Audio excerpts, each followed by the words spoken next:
but the word documentary. Oh my God, yes. Was that already recorded? No. Roll the tapes. No, I'm not sure. I try and keep it out of my business as much as possible because I can feel myself losing the ability to develop an original thought. Me too.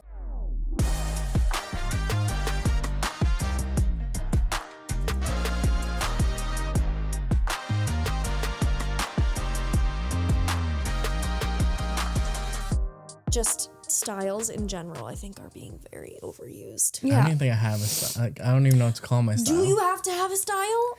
I don't know. I think you do. You can amend need a to name for different it. things. I mean, like, you shouldn't have completely different styles every single time you shoot. Yeah. But it's okay to, like, what's the word I'm looking for? Just to cater it to the client that you're working with. Cater. Yeah. Like, okay. You could have somebody that's like, I don't want to take a lot of pose photos other than like the important family photos and like a couple, but I want to spend my day with my people and I don't want my day to feel like a photo shoot. Documentary photography would probably be what that person wants. Yeah. Some people want like cover of Vogue style photos, and you need to reposition a little bit to serve those people best. Yeah. And it's just a little bit different, but you can still do multiple things. 100%. Yeah. While still keeping a documentary eye when they're bopping around talking to their friends and family. Right. Yeah. Yeah. Why don't we start there? I mean, I agree to an extent, but I also think that people come to you for your style. Yeah, you need a brand for sure. Yeah. Yeah, that's a good point. There's a difference between, having a brand and having maybe one set specific style. Yeah. Because I've done both, right? Like I've done both, like, yeah, this is a photo shoot, like they're posing, we're just doing all the poses, and then some, like very minimal posing. Yeah. And sure, we can adapt if we need to, but I think honestly, I feel like I am a little bit more towards the posy stuff. Which is cool. I think that's more, if I had to say our style, that's what I would call it. I feel like you guys are very cinematic. Gorgeous. Yeah, but like that word doesn't really mean anything anymore. I think people, I'm looking for a cinematic wedding videographer. I see it all the time. I'm like, but what do you mean? Like, what do you mean by that? I agree. Yeah. I almost feel like cinematic is in that luxury bucket where it's very, very like intentional portraits. It's everything is intentional. There are shots thought out well in advance, whereas like I think I come in and I know like when things are happening and all that stuff, and I know what the couple wants, but I'm not necessarily planning out as much. Like a shot list? Yeah. Like I feel like the cinematic, luxury style is just, it's just beautiful. Like it's very thought out. Because no one's actually seen it because on purpose. Oh. But I do want to show you the last wedding. Oh, the one. Yeah. The final edit is actually good. I'll show both of you. Yeah. Oh, you need to hear the story. The final edit's good. Oh, the story is so good. I would count it as a luxury wedding. Like really? Yeah, I mean they were. It was like a 5-figure wedding for us. Oh, I want to hear about this. Yeah. Okay. I need to see. But like we don't go into weddings like that with an active shot list like beforehand. But I will say in the moment we kind of build a shot list. So it's like we are definitely intentional. Yeah. So say for this one in particular, we were in Boston. So we knew we wanted establishing shots of the city. We didn't know exactly what it was going to be, but we're like, okay, at some point when we have free moments, like point your camera out the window and shoot some stuff. Yeah. And we did. And like, it's those small planning moments, but it's not like we're going to get this exact pan of this building and we're going to slide. Like, it's not Jake and Nate necessarily. Cause I feel like they boom, boom. Like they are very, but also they're in the moment too. So you're like a good mix of, yes, you're going to prepare, but you're also you have to keep your eyes up, take your head away from your shot list and look up and see what's in front of you too. Yes. I mean, as much as I still don't really love the comparison, but I would say the closest ones to us is Jake and Nate. I agree. I agree. Why do you hate the comparison? I fucking love them. We've always emulated them, but I don't talk shit on them. No, we've talked about how much we love them. It's more so me. Like I don't like comparing myself to them. Oh. Thinking I'm not good. Oh, okay, fine. Thank you for clarifying. God, I was like, don't you dare. No, they're great. They're great. I love them. I think they're so funny. They actually haven't posted a podcast in a while. I miss them. I don't listen to them anymore. Also, welcome back to the Humble Hustle podcast. We have a guest in the studio today. Yay. My good friend Kaylee Masse, recently married. That's so Oh my God, I almost crazy. just said your original name. I mean, I haven't legally changed it yet, so either is kind of correct. Really? Yeah. Well, our honeymoon's not till May. Okay, So, and okay. my passport expires in July. So like it didn't seem smart to like try and update those documents ahead of international travel and have it not come in on time. So I'm gonna hold off until the summer. Got but it. socially, Okay. that is what I've been going by. Okay. But legally, I didn't realize you could not like switch things over. Because there's so many things. Oh you yeah, have to you don't have to switch. do anything. Oh yeah, you're not like legally Interesting. obligated to change your name. No. It's totally by. No, you can do whatever. This Yeah, is you your didn't know name that? we're talking about. You can do whatever you want. You can keep your name. Well, Yeah. I don't. I want to change my name. I do. Yeah, want to you change have. I'm a little. It's a little gray to me on how Nick much could take time your you name, have. too. Yeah, he could. Oh, hell no. Hell no. There's, I think, a window. I'm not totally sure. When we like Okay. signed our marriage license or like applied for it, because you have to apply for it, which is Yeah. so weird. But I think there might be a window, and I could Okay. be by the time I roll up to do this outside of that window. I don't think that there could mean it might make it a little bit harder. I don't know. I feel like but they this felt like the won't safer care. option. Yeah. For these events. So, Okay. But that's me. Cool. Oh my God. Yeah. So we met at Roger Williams. We met in college, and yeah, we we were journalism majors together, and we had a fucking ball, didn't we? Oh, we were in the trenches We together. were in the trenches. Yeah. We had like a stacked, I've talked about Roger Williams on the podcast before and the journalism stuff. But we were in like a stacked class. Like we were all just we just put our all into everything. Like I feel like, the experience that we got both in the journalism major and the Hawks Herald, shout out to Professor Prado, was just awesome. Like it shaped me not only in my career today, but also as who I was as a person. Totally. I had never worked harder than I did in those like year and a half, like when things got real. Yeah. And we had such a good group. Everybody like had just was so on the same team and like on the same page to like do the best things possible. And it was like really lucky. Like it was so good. Yeah. It's amazing that we got that many college kids to work that hard for free, unpaid. Truly.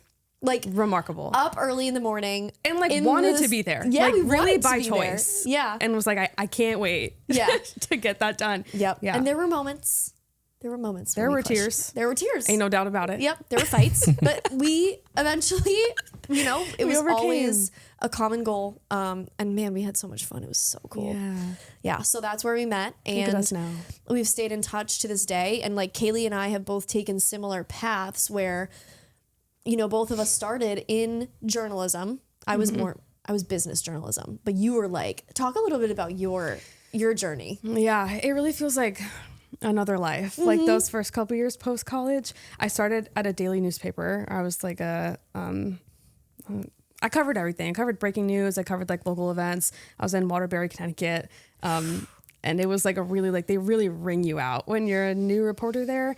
And it was a really good learning experience. Good way to put it. And I'm very grateful for the opportunity. And I think I was only there for like 10 months. And then I wanted to transition into something where like I had more opportunities for more visual opportunities. So I moved into TV, and I was like a assignment desk person. I like worked on the web and social and things. But within a couple of months, I transitioned into, I was a photog. So I was behind the camera for another reporter at like 4 a.m. through like noon. And then when she left, I kind of took over her role and was on air after that. Yeah. Yep, on TV. Really early on TV in the craziest of circumstances. Yeah. Which truly, like, I'll tell people that and I'm like, oh my God, like that's so cool. And it was. That is cool. And it was also like, it was scary sometimes. Like it was scary situations to be like alone in, like in the middle of Springfield at 4 a.m. alone. Oh my God, I didn't even think about that. Yeah, it was kind of crazy. Because you were covering Western for like Mass. low-key minimum wage. You know what I mean? Like it was tough, but like it was again an amazing experience. And then I left that and entered corporate videography in higher education. Yeah. And you have your master's. I got my master's. Yeah. So that was part of the transition out of news into higher ed. Is because I was in grad school, and I was in grad school for journalism. Yeah. Which was nuts at NYU, and it was like a kind of a rigorous program. So I tried to lock in and do that well. So I needed more time and less stress and more sleep, which I wasn't getting in TV. So, No. yeah, that's how I ended up in videography, which is awesome because that led me kind of here, which is really cool. Yeah, it's all a part of the process. And like one of the main reasons why I left like the journalism field was because it's so low paying when you're in those first few entry level jobs. And originally I wanted to be, you know, New York Times, Boston Globe, but it's really hard to get there. Yeah. And I do feel like as my visions changed and I started to get more opportunities of being creative with a camera when I was working at the Business Journal, I was like, this is really fun. I get to talk to people who are running businesses, in businesses, doing different things and telling those stories. And like on my own terms. So when I went over to a media company that was doing real estate media, but also like a lot of other kinds of clients, I was like, yeah, this is what I want to do. This is what I want to be doing. And the pay was a lot better. Right. Yeah. And you crushed it, dude. Like, it's so cool to watch you, like how you, like, I've obviously known you this entire time. So like when you moved over to your own business and to what you're doing now, I'm just like, oh, like look at her go. She's doing so good. Thanks. And there are moments like, you know, we talk about it all the time. Like you're laying on the floor, just questioning everything. Of course. That's part of the game. Right? We just talked about like when you think you've hit rock bottom, there's a basement. There actually is lower. Yeah. Yeah. I've been there. But very worth it in the end. Yeah. But we're really excited. Like we have so much that we want to talk to you about. Because you're obviously like, what would you say? You're freelancing right now? What would you call it?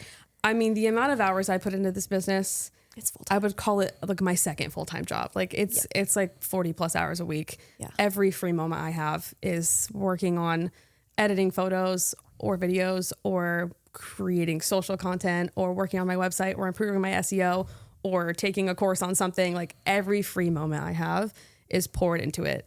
So I would call it like full-time job number 2 for sure. Yeah. So talk a little bit about your business. What's it called and what do you shoot primarily? Yes. I shoot weddings and elopements mostly. My business is called Unlost Media. It's named after a song by one of my favorite bands called The Maine. I didn't know that. Oh my gosh, I'll play it for you later. Yeah, it's so good. I love them. Shout out. Cool. Yeah. So I got into it by you. I don't think I would have been here without you. Like, had you not been like SOS, friends from college, like, do you want to shoot this wedding with me? I don't know that I would have gotten here. So truly my existence in this business is really because of you. So thanks so much. Because this rocks. That was fun. That wedding. So It was fun. We've done 2 weddings together, photography, for college friends. Yeah. So yeah, that wedding, I never really did like too many photography weddings, but you know, we both had the skills to do it and they were so nice. Like I love Kate. Shout out to Katie and Kyle. Shout out to Katie and Kyle. And then Tiger and Lexi was the next one at the Cape. That was amazing too. Yeah. Yeah. Yep. Some of those photos were like kind of game changing for my portfolio at the time because it had these amazing sunset portraits on the beach and it was, oh my God. It was beautiful. We got lucky with those. Yeah. Yeah. The weather was perfect that day. Yeah. And they were just the sweetest couple too. They're right. really Which is the nice. best. Yeah. Mhm. Yeah. Yeah. So that's really cool. And I've transitioned out of photography for weddings and into video, but you've kind of moved more into the photography side. And one of the things that I really wanted to talk to you about was the elopements, because I feel like that is so smart to go into elopements with how expensive weddings are nowadays. People are eloping or having really small weddings or, you know, choosing to like honestly go even to the courthouse and just get married and not do anything big. Yeah. And you've done kind of like all of the above. I know you did for Caitlin. You did their wedding. Yeah. They eloped in Providence. Yeah. It was gorgeous. It was so cute. They're so sweet. Yep. Love them. Shout out to them too. Yeah. So talk a little about like the elopement side of things and like what you've seen people like come and ask you about. And then also like you've been killing it on social media talking about eloping. Oh my God, thanks. Like I feel like that's such a good market to be in. So like what kind of drew you to the elopement side? Yeah, well, not everybody wants a giant wedding. There were times during my wedding planning process I was like, should we be eloping? And it's just a different thing. Like some people don't want to be at the center of attention in front of, 100 to 200 people. And I totally get that. And some people just like want a day that just feels more like them. Like they want to do stuff that like they would do together. And I feel like Gen Z's getting married now, and I feel like they're really going about stuff a different way. Especially, I feel like maybe in terms of booking too. Like I don't think people are booking as far out in advance, and they're finding a lot of stuff for their wedding like on social media. I can't even tell you the number of posts I've seen on TikTok that are like, I am a 2026 or 2027 bride, and I'm looking for my wedding photographer. Drop your stuff below. And it's like 600 comments, and we're all fighting for our lives in there. Like, here's my website, here's some of my photos. But in terms of elopements, I invested in some education last year, and the course that I was in really focused on elopements, which sounded awesome to me. Like I was like, oh, I would love to just hike up a mountain with 2 people, or like 2 plus like 10 of their friends, and like at sunset, and they can, exchange their vows quietly and peacefully. And it doesn't feel like a show that sometimes weddings are a little performative, because they kind of have to be, because you have so many people there. And yeah, it just sounded magical. So, but I love a big wedding too, which is why I don't only shoot elopements. I love a wedding. Like I loved my wedding. I love all my friends' weddings, and they've all been like, big traditional weddings, and they're so fun. Like you have so many of your favorite people, everyone you've ever met, like in one space, and it's like really the coolest thing ever. But not everybody wants that, and there's elopement photographers out there, but people I feel like historically have flocked to national parks, or like if we're eloping, like we have to go to Colorado, or we need to go to Montana, or we have to go somewhere where it's like, a picturesque, what I've seen on Pinterest sort of situation. But not everybody wants to have a big wedding. And if they want to elope, not everybody wants a 15-mile hike up a mountain. Yeah. I don't necessarily. I mean, I would. In a dress too. I wouldn't. I mean, I love nature, but a long walk could be tough. Yeah, in a dress, and people do it, and I think that's awesome. I think those photos are so cool when the bride's like in her wedding dress and like elope boots. Like so sick, so sick. But I don't know a lot of photographers in New England, other than in New Hampshire and up in Acadia, because those are really big elopement spots, because you're either in the White Mountains, or obviously Acadia is a national park. So if someone's looking for an East Coast national park elopement, they have Acadia in Maine. Yep. But down here, southeastern Mass, and even southern Connecticut and Rhode Island, which is such a tourist state, people love Rhode Island. Oh my God, I don't know any or many photographers that are advertising and giving people information about elopements. And you can elope anywhere. Like you don't have to go anywhere specific. You can go anywhere you want. You could be coming from Montana and being like, well, I want something chill and coastal. And where should you go? You should go to Rhode Island. Yeah, it's amazing. Rhode Island is magical. It's a gorgeous. I love it there. Like it's a beautiful place. You live there. You live in Rhode Island. I do live there. So and we've went to school there. So I feel like we can say that. Yes. It's so wonderful. And I'm getting married in Bristol, where we went to college. Heck yeah. Bristol's the best. There's nowhere I could think of where I would rather be. Nowhere. Right. So I took that. And when you're eloping, like there's a lot of questions that go with that. Like, do I need permits if I'm going to like a state park or somewhere in a public space, somewhere outside? How do I plan a day to get married if I don't have a day of coordinator or a venue that puts everything together? If I'm getting married at Beavertail State Park and I bring 7 family members, where are they going to sit? Or do they stand? Or like, how do we plan the day? Or do I want flowers? Like, I don't know any vendors in Rhode Island. I'm not from there. So all of my social content and all of my like Rhode Island or other state, because I'm trying to expand to other states too, like landing pages on my website talk about the whole process. So I'm not just a photographer for elopements. I offer full planning too. So they're getting a much lighter lift because I do all the hard stuff for them. I help them figure out their permits. I send them vendors that I work with all the time, florists, makeup artists, some live musicians, some venues if they want to have it like at like a museum, like the RISD Museum or like a public library or something. I gather all that information. Here's what this place charges. Here's what this place charges. I'll put it in an Excel sheet. Here are your totals. Here's the number of people you can have. Here's the dates they're available. And then they can just be like, perfect, I'll take that one. And we kind of go from there. And it's just, you get kind of both. And then you'll already know, like, I'll be there to capturing the best photos is like the part you're already guaranteed. Like, don't have to worry about that. But and they'll help them figure out everything else. And it's been really fun just to like put like people's dream days together for them, and have it be low stress and like have it be something that feels more like who they are and what they would want the day they got married to actually feel like. Yeah. How much more stress is it on you though? Like to plan that stuff? It's more stress for sure. No doubt about it. It's a lot more work than just rolling up the day of and, you know, capturing things, helping the timeline flow, all the stuff that we do, video or photo on like, you know, a regular wedding day. There's so much more work I'm doing leading up to that day. But it's fun. It's cool. Do all the state parks need permits? Like Beavertail would be a great spot. Yeah. I've done a couple style shoots there and had my retreat there, which we'll talk about later this past weekend.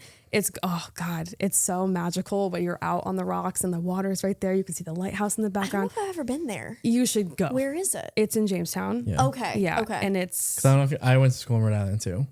URI? Yeah. Yeah, I think I heard that on the podcast one time. Oh yeah, I forgot. Avid listener here. She knows I feel like you know more about me than I've been waiting for this day for a long time. So yeah, awesome. I am very familiar with Rhode Island. Okay. You're supposed to have a permit. They're a little loose about it if like you're quiet and like you don't draw a lot of attention. Like just for wedding stuff or like any photo shoot. Yeah, if you're I think. Oh, I've totally shot there. With maybe I should double check this before I talk about it on a podcast. But you need a permit if I'm charging for photos, and there's more than a certain amount of people. If it's me and 2 people, like I've done style shoots there where it was free, and I just rolled up and I like have a spot I go to every time now where it's like you have to crawl through, and by crawl's dramatic. Hold up, you have to walk down a very small path in between. Like this huge tall grass, and then you're like on the rocks. People aren't really spending. I've never encountered many people like out on the rocks, which is great because people when they're eloping like want a more private space. Intimate, yeah. I think for a number of people, and if it's like more of a thing, like you need a permit. Yeah, when you're on public places and in like a state park. Yeah. Like Cold State Park, I think does that exact thing. Yeah, exactly. But like if you just roll up. I don't know how legal of advice that is, but like, yeah. If you're there for 15 minutes, like no one's stopping you. You don't see anybody when you're out there anyway. Yep. Or I haven't. I've seen one person on the rocks when we've been down there. Interesting. Okay. Yeah, it's very quiet. It's a great place, honestly. That's nice. Highly recommend if you're eloping. That's like one of the top places I recommend people. Yeah. It sounds awesome. I'll have to go one time. Yeah, it's beautiful. Let's go for sunset. Yeah. Really? Yeah, I would just go there for sunsets. Great. Oh, nice. Yeah. Okay. Jamestown's so cute. Jamestown's so cute. It's so like classic New England. Yeah. It's just like Newport, but it's like quieter. Yes. Yeah. Exactly. Yeah. The town's like a little smaller. Well, it's probably way a lot smaller. Yeah.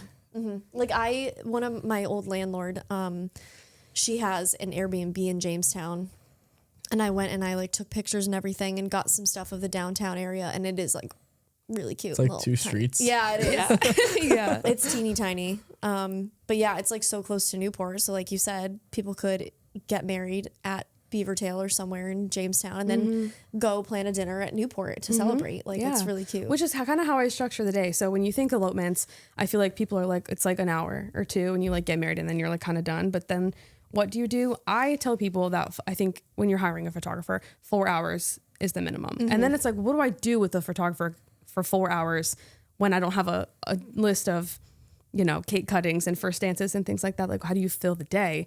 And I mean, the cool part and maybe the overwhelming part is that you really can do anything. Like it's whatever you want to do. So if y'all want to go to the arcade where you had your first date and like have some pizza, you can do that. Like say your vows on the ocean and then go have a beach picnic. Or I just posted a TikTok recently and it was this Airbnb that I believe it was HGTV called it like the scariest house in America. It's not scary. Like it's really cute actually. It's like very moody and like dark-ish. Is it haunted? I'm thinking there may be. I think I Googled it and it was like there's a lingering energy. So I think like it may be like mildly haunted. I don't know. Go see for yourself and find out.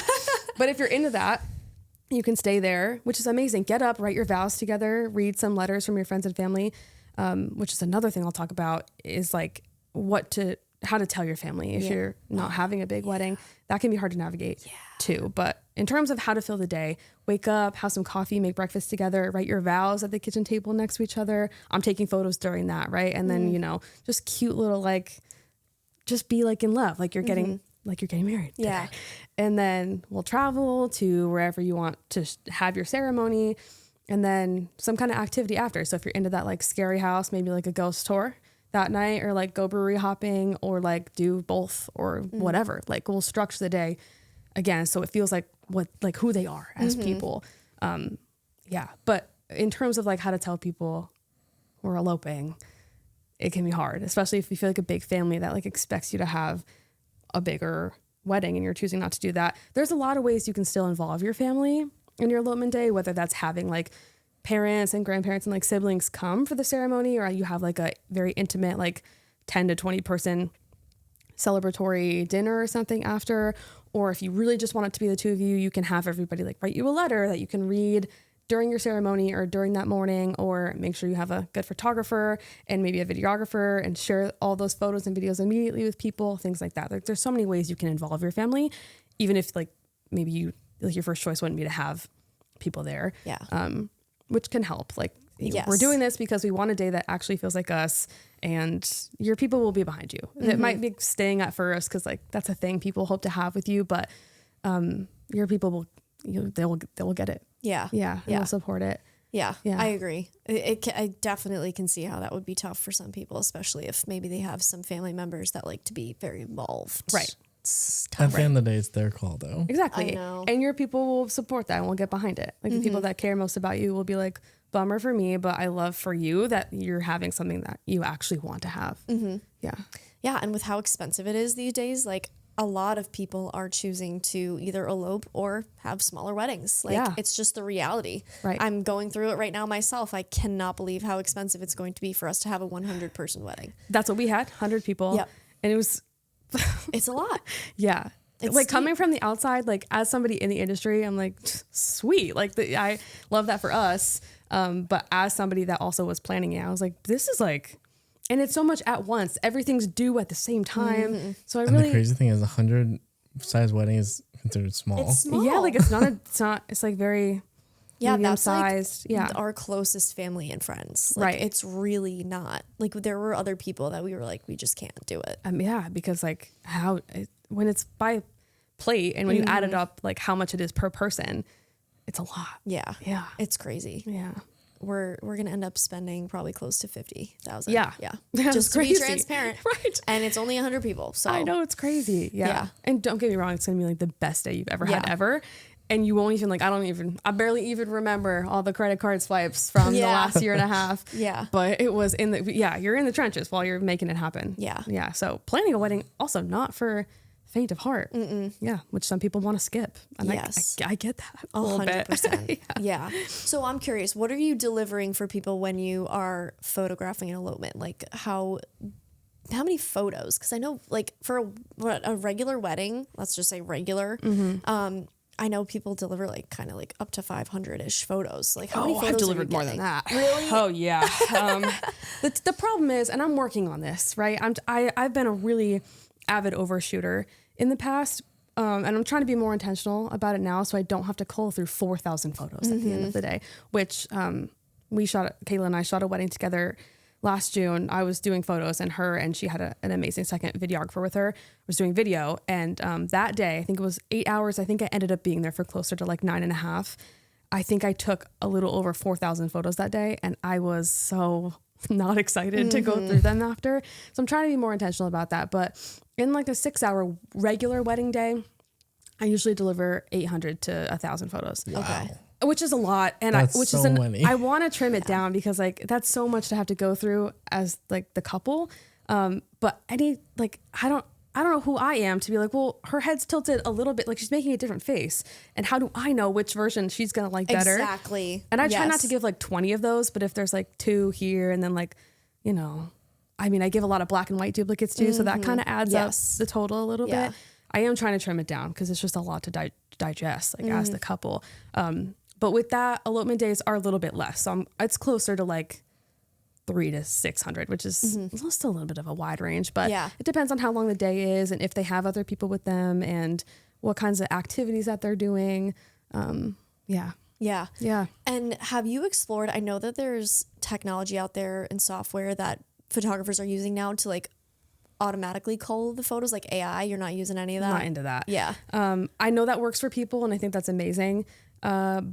I couldn't because I don't trust the computer to know what art I could have created out of that photo. So they might have scrapped it because it was ever so slightly like there's some motion blur to it. Maybe I've never used it, so I don't totally know what it's keeping and what it's, I tried once and I just like couldn't figure it out. Yeah. But if like I intentionally took something with like a slow shutter to like actively add in motion blur and they were like, oh, out of focus, and they scrapped it, but I was intentionally creating art with that, then that would suck to lose. So I cull them myself, which adds to the amount of time it takes to get through stuff. That's the hardest part. Yeah. 100% of any photo shoot is going through and just marking the best ones. It's the hardest part. And I'm like not good about it. And I could do it by hand. Like I upload everything into Lightroom and I one by one delete, keep, keep. And that, it's not efficient. I star them all with like a 1 star. And over time, like, I mean, not just weddings, but like all photo shoots. I've done it so many times. I'm pretty cutthroat at this point. So I can cull pretty fast. You'll have to give me tips because I want to be faster. It's hard. If it's even like, even a maybe, it's usually an automatic no for me. Wow. Interesting. And I'm like, keep, nope, keep, nope. Yep. I'll keep the yeses and I'll keep the maybes. And then I'll totally scrap the no's. And then as I'm going, the maybes come back up. And I'm like, just in the moment, decide whether or not they're like worth keeping. That's usually how I might do flag it the too. maybes as like, so I just simple 1 star. Yeah. If it's a maybe I'll do like a 2 star or something just to save it and then review it again later. But then I can just filter, like, show me all my 1 star ones and I just start editing. Yeah. Yep. Smart. Yeah. I need a better system, to be honest. I wouldn't recommend my way to people, but that sounds efficient. But That's how I've always done it. Yeah. But it's what works for you. And it's fine for now. Yeah. Yeah. And especially if like that's what you're kind of giving your couples and I always do try to over deliver, especially 1,000 though. That I seems know, like a lot. That happened one time. I went over crazy. 1,000 once, and as I delivered it, it was like almost 1,100, and I was like, I remember the last photo wedding I did, I struggled to select 400. I feel like I'm doing too much sometimes. Like I think I'm giving too many, and I think I like for the sake of the couple and having 1 million to go through themselves. Part of what we do is making things easier for them. And I feel like if I'm giving them 10 options, and it's never 10's dramatic, but several options of a lot of things, then we're just putting more fatigue on them to have to pick stuff to hang up on their wall. Do you use Pixie Set, PicTime? PicTime. Okay, I use I PicTime. heart PicTime. Me too. Really? PicTime sponsor me, please. I think I love Pixie Set PicTime. is technically better, but I've always used PicTime. Yeah, so I started with Pixie PicTime. I refuse to Do you use Pixie switch. Set? Yeah. I think Pixie Set's But supposed you to be can better. What are the you can do more differences? stuff in Pixie Set, right? really Like you can. can do contracts and take payments in Pixie Set. Oh, I think so. I don't I use need it for that, PicTime to but implement that. Yeah. Yeah. Okay. That would wouldn't use change it my life. for its full potential then, because You have HoneyBook? I have a different system. Yeah, I have Yeah. HoneyBook. I tried to do HoneyBook. I think I need they have a tutorial on how to do HoneyBook, or maybe one of y'all can show me how to do it because I mean, I still don't use HoneyBook to its full potential. Agreed. I was just gonna say that. There's so many new features that they come out with every year, and it's like, add that to the list of things I'm not going to use. I won't use. Literally. The only thing I use, I don't even pay for it yet because I don't know how to. It's just so much. It's a lot of stuff, and they have tutorials for it. I just need to sit down and do it. But the only thing I use it for right now is for my contact form on my website. Okay. How do you invoice and contracts? Yeah, that's a great question. It's not good. I send PDF contracts that I make them pop into DocuSign or whatever is easiest for them and email it back to me. And it's getting embarrassing. I just feel like I got to up my professionalism in that regard a little bit. And all my payments are taken on Venmo or if they want to give me a check. Okay. Which again, not my first choice. And I want to be able to a more central system that will take a credit card if people want to do that. I would highly recommend HoneyBook. I want to. I do. And a lot of people I know use Dubsado. So I'm maybe I'll do that. None of these platforms offer a one-on-one demo. You have to just watch a video or attend a live workshop, which I think is a bummer. I feel if I'm going to pay a ton of money to use it, please show me how to use it. Right. So that's kind of what's slowing me down right now, is because I don't know how to use either of them. Yeah. When I did HoneyBook, I think they give you like a free trial or something. And then I had a bunch of contracts in Google Docs. I was doing the same thing. I was using DocuSign and sending it. But you can give them all your templates and they will like put them in for you when you onboard. Maybe that's what I need. Yeah. Because it's getting, I've tried. I have tried, and I've put a contract into HoneyBook and did like a test, and it just feels funky to me. Like it just doesn't seem like, I don't know. You have to get all the smart fields implemented so that that's what I couldn't figure out. Yeah. And that's what they help you with when you're on board. Okay. Yeah. Oh yeah, we're happy to help with That'd be great. 100%. Yeah. That'll really level things up for me, I think, and that would be awesome. Yeah. Maybe I'll do like a Loom recording or something and show you like how I do something. Sick. Yeah. Next time I do an invoice or a contract, that'd be great. I'll do that. Yeah. Because it is really helpful. It saves me a lot of time. And I know it will save me time. And I feel like it'll just look better. I'm like sending a PDF in an email and I'm like, what am I doing? Yeah, I don't recommend that. Because it's crazy. I know. No, as long as you have a contract, honestly, anything's better than nothing. Oh yeah. My contracts are starting to get airtight. So thank God. Gotta be. Mine were a little loose at the beginning. I was too. So yeah. Yeah. It's good to have. It's definitely good to have. For sure. Can we talk about your retreat? Yes, let's. Oh my God. How did you told me kind of how it came about, but why did you decide to start Salt and Summit, and like what made you want to do First that? off, what is it? Yeah. For the Okay. audience? So for the audience, it's I'm like, what is it over here? Yeah. So, it's just like it's not like a legally binding business by any means, but it's just like a separate entity that I run that's hosts, content days and like retreats for other photographers, videographers, and content creators would be welcome as well, obviously. But wedding related? Yeah. So I'm keeping them mostly elopement related right now, but I'm sure I'd do some in the future that were like, engagement or maternity related, just like other areas. The one I just did was elopement focused. So last early summer, I was trying to get into elopements. So I didn't have any elopement content, especially like I had one elopement day and it was at a Providence, it was Caitlin's, and it was in Providence, like at the courthouse. And it was just like, I think I was there for 2 hours, and I wanted to be able to market full day elopements to people, especially adventure-esque elopements. And I didn't have any content for that. So I called some of my friends who were already married, and I was like, can you toss on a wedding dress and meet me here and do this, this, and this? So I put 3 style shoots together, literally me and like a couple of my friends for each of them, at 3 different spots in Rhode Island. I did one at Beavertail, and then they did like a little downtown ice cream Newport date after, which was super cute. That's so fun. And then I did another one where they spent the whole time at Second Beach in Middletown. And they did their vows like by the beach. How was the red tide? It was fine. Yeah, thank God, because I probably wouldn't have done that. Yeah. I think we're on I feel like that is always on one side of the beach too. And I was definitely farther down where it wasn't so bad. But they did that. And by the time the sun really started to go down, because it was a Sunday in June, so I was a little nervous that it was going to be super crowded. But by the time the sun started going down, we were in a pretty secluded spot, and they did like this beach picnic and like chased the seagulls around, and it was so cute. That's really fun. And then one at Lincoln Woods State Park, which is up in Lincoln, and it was more of like a notebook woodsy sort of situation. So I like got them in a canoe, and they just like cruised around. Thank you. Yeah. It was so fun. So I was doing that, and I've always wanted to attend a retreat.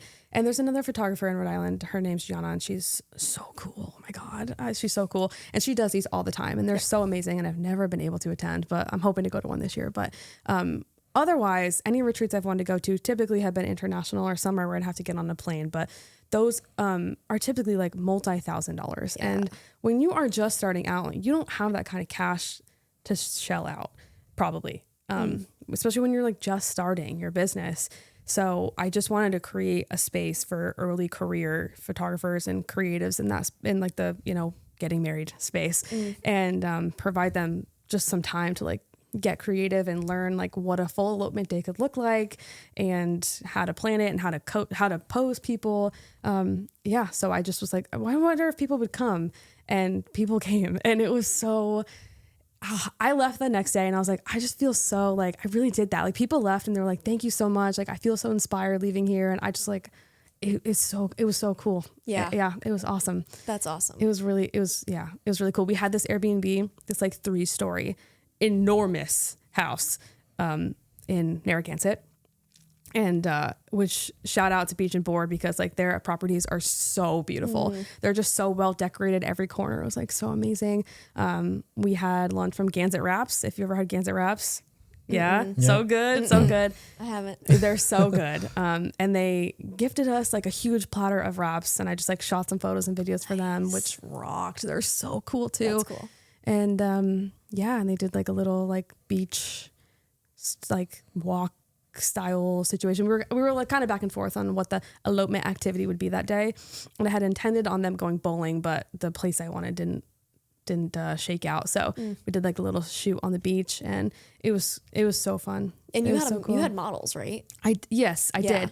Kat and her husband Charlie, she's a photographer, so which was awesome because she was like she knew what people needed, which was helpful because some of the photographers that came were like super new and started a little unsure about like how to post people, and she was really cool about like helping, come like get what you need and like how whatever. long was it, like a 1 day thing? I had a couple of day passes, so some people came. We started really early, around like 9. We started with flat lays and detail shots while Kat was getting ready. And then they did writing vows together with like some coffee cups. And then we went to Beavertail and did like the ceremony there, and they did some portraits there. And then some people kind of left after that. And then I had some people, I think I had 4 people that ended up staying overnight at the house. And we had originally planned on doing like a sunrise session the next morning, but ended up being so nice and like pretty sunset that night that we just did it that night. And then we had like a business power hour. It ended up being like 2 or 3 hours actually, but we all like sat around the table, and I helped people like build their Google business pages and like gave them some website tips, and it was a little educational time, and people started editing some of their photos from the day, and it was really cool. That's really awesome. Cool. Yeah. That's really cool. That's a good idea of doing that kind of like business power hour. Yeah. Because I don't think most of it is like, okay, shoot. You're doing this, taking pictures, blah, blah, blah, whatever. Yeah. I've never heard of anyone doing like a kind of like a round table talk. Yeah. Well, your business is more than just the photos that you take and the videos that you take. And once you start developing your brand and like your marketing strategies, that's when stuff really starts to take off. So I can't believe I'm in a spot where I can impart any amount of wisdom onto people. Like I thought it was crazy. Yeah, it was really cool. And awesome. At an affordable price. Like I didn't really make much money off of this, if any, after everything costs add up, of course. But I like was never about that. Like I just like wanted to have this for people because like I didn't have that love. That was super accessible when I first started. So it was really cool. Yeah. And like, obviously it sounds like you're going to plan some in the future. So like, even if you don't make any in the first one, any money, like I feel like as you build it, you'll be able to turn over a profit from that. I think easily. so too. Yeah. Yeah. Which would be cool. Yeah. And I just feel like now more than ever, becoming a photographer is so accessible. We have so many tools. You can become a content creator and literally use your phone. Like there are so many options out there in terms of the technology. Like we were talking about with like the culling software and stuff, like there are ways to make it very accessible, not easy. It's a very hard job, very long days, but like there are so many ways to start your own business, be freelance, or like, start an actual LLC or a corporation. And I feel like there's a ton of people that are going into this now. And a lot of people want to be entrepreneurs and want to own their own business. So sick. And work for themselves. So having something like this that people can like really just get their first foot in the door is huge. And meet people in the industry. Like I've had so many opportunities come about simply because like one of my photographer friends couldn't take on that wedding, and it was like, here are my recommendations, and one of them hired me. Like it's just cool to have people that are in it and that get it and can like be some, a supportive, just community over competition always. And I think like people say that sometimes it doesn't actually happen, but there's so much room for us. Yes. Yeah, you know how many people get married every Yes. year? Like there's so much space for everybody. And for people that want to create things, especially around like, people in love, I think is so awesome. And anybody, if you want to do it, then you should, and you can. Yeah. 100%. And it's you awesome. are definitely on the same page with like, we love and like love capturing all of that. It's God, so fun. It's So crazy. much fun. I'm so soft these days. I love it so much. Yeah. I know, especially since like you're going through it now and like you just had your wedding and everything. Yeah. Not just, but Gosh, I can't believe it's been like, what, 5 4 or months? 5 months? Yeah, it's crazy. It's nuts. Yeah. Crazy. Because we were engaged for 2 years. So Yeah, I think we'll be the same because we got engaged in May and we're not getting married until, I think it'll be like 2.5 years. Yeah. Yeah. which is the way to do it. Don't Yes. like just Don't take your rush. time planning because Yeah. it's so much stuff. It is. Even if you elope, like you said, there's so much that goes into it. Yep. If you want. Right. If you want. Yeah. Right. Like my fiance's sister, they just went to the courthouse and got married and didn't do anything. And like, Cool. it's totally up to them. That's what you I'm still wanna trying to do. convince them to do a photo shoot, but Oh yeah. Just a Come little on, one. Just a document little your one. time. You should Just still a little document one. your time. Yeah. That's why I always tell people to do engagement sessions. All of my wedding and packages include engagement sessions. My elopement ones will sometimes, like if they're local. But I just think like you aren't married yet, but like you should still document this time together. Yeah. So I love any time where you can document where you are in life, I think is good. Yeah. You'll never look back and regret doing it. Yeah. You'll only look back and regret not doing it. Right. I wish I had Right. photos from that time in my life. Yeah. Don't say that. You'll Just never be as young do as you it. are right now. Yes. Never. You'll never be where you are again, like where you are right now. Document it. Yep. When you're 80 and you have this little shoebox of photos from your life, it should be full. Do you of think we'll photos. have shoeboxes still? I hope so. I hope so. I hope so. I bought. I need to literally- touch stuff. You know what I just mean? bought a Like- photo printer for that reason because I want to print a bunch of pictures. Yeah. Start Colby and I were just scrapbooking. talking about that. Bring back scrapbooking. I love a scrapbook. Me I'm too. about to get back into it. Like I want to hold things. You Me know what I too. mean? Yeah. Which is another thing I want to start offering is prints in some capacity. I don't know. I have some photographer friends that do it, and like it amazes me. So I You can feel maybe like offer like a wedding photo book. like a coffee table book or like Pixie Set lets you order it like right from that website. so does Pick Time. Yeah, you could totally do it. I've I've had couples order off my pick time. Yeah. and it's so Yeah. a fun little surprise. Yeah, Yeah. I'm like, That oh, happened shit, to cool. me once. I didn't even know I had that option. And it was Same. like, here's your total from this recent purchase. And I was like, what? Yeah, at first I got scared because I was like, I didn't buy anything. Yeah. And then I was like, oh, it's them buying something. So cool. Yeah. And I Why feel like we wouldn't you? should hold things. God forbid I show my children everything on my phone. You know what I mean? Yeah. Yeah. I agree. Totally. 100%. Yeah. So What do you have, like, what are your goals for this year with the business? Like, what do you got going on for weddings and elopements and stuff? Like, what's your year look like? yeah, I think I have 16 booked. That's really good. Thanks. I'm stoked. That's Yeah. really good. Between weddings and elopements, I think I only have two. I have 2 elopements booked and one. It's like destination. I think I would call it more destination wedding than elopement. I think they actually have a lot of people coming. I forget, but yeah, it's awesome. I had a really, really, really lucky and really good booking month in January, and I think I booked like 6 weddings in January. Nice. Which was wild. Like inquiries kept coming in. Like it was such a weird. And I think it's because I was posting so much on TikTok. That I wanted to ask you that too. Like, where do most of your inquiries come Yeah, from? they're coming a lot from TikTok right now. TikTok, Instagram. I am getting some Google inquiries now, which is great because I've been slaving over the SEO on my website.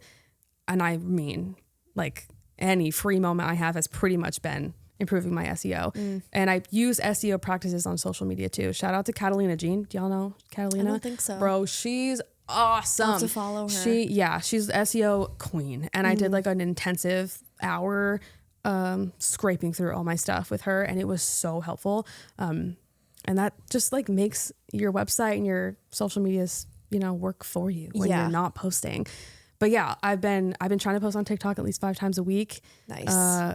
A mixture of stuff from like, I had one video that did really, really well. It's a little, I mean, not viral by literally any means at all, but it's got like a little over 9,000 views now, which is That is good. which is cool because But- all of mine get like 500 to 1,000 views. Yeah, mine are typically.